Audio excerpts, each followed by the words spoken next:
wabarakatuh. Mahasiswa Cyber Syekh Nurjati Cirebon, kelas A27.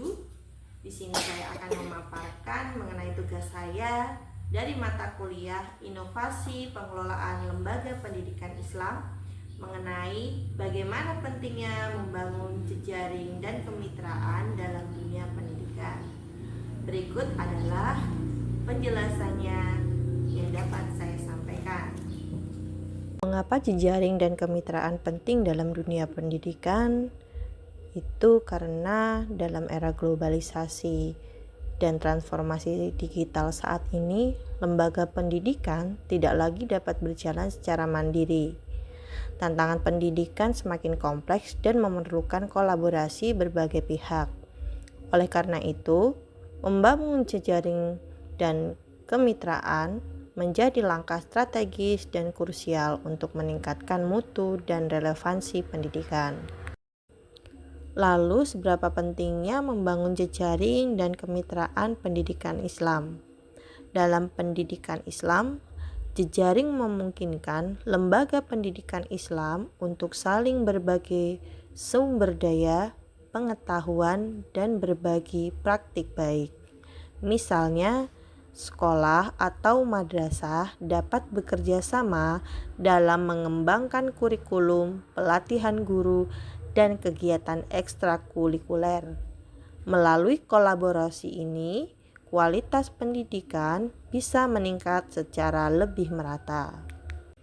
Kemudian, dengan membangun kemitraan, suatu lembaga pendidikan Islam dapat memperoleh akses terhadap sumber daya yang sebelumnya sulit dijangkau, seperti bantuan dana, teknologi, dan pelatihan dari lembaga donor LMS, perguruan tinggi, atau dunia usaha. Ini sangat penting terutama bagi sekolah-sekolah kecil atau yang berada di daerah terpencil. Lalu kira-kira strategi apa yang mampu membangun jejaring dan kemitraan dalam pendidikan Islam? Strategi pertama yang bisa dilakukan yaitu membangun komunikasi yang terbuka dan aktif.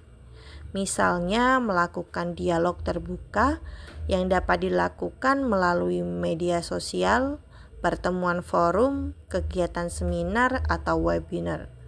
Hal ini bisa menjadi ruang awal berinteraksi dan menumbuhkan relasi positif. Strategi yang kedua yaitu membangun program kolaboratif. Misalnya dengan program nyata seperti pelatihan bareng, pertukaran pelajar, penelitian kolaboratif bersama, atau pelatihan platform pembelajaran digital. Strategi yang ketiga yaitu dengan melakukan evaluasi dan perbaikan berkelanjutan. Hal ini dapat dijadikan pijakan untuk memperluas atau mereplikasi model kerjasama yang dapat dilakukan di sekolah.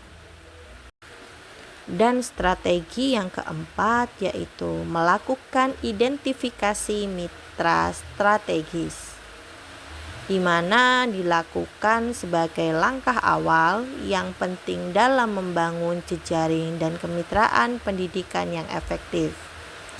Identifikasi mitra strategis bukan hanya soal menemukan siapa yang bisa diajak kerjasama, tetapi tentang mencari pihak yang benar-benar dapat membantu memperkuat kualitas, relevansi, dan keberlanjutan program pendidikan.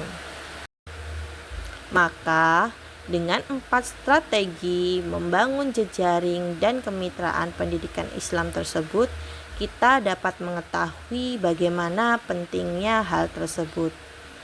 Dengan membangun jejaring dan kemitraan pendidikan Islam dapat menjadi lebih terbuka, adaptif, dan inklusif.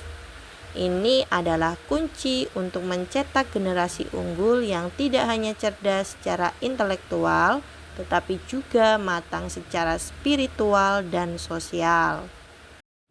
Demikian penjelasan yang saya sampaikan terhadap bagaimana pentingnya jejaring dan komunikasi dalam dunia pendidikan.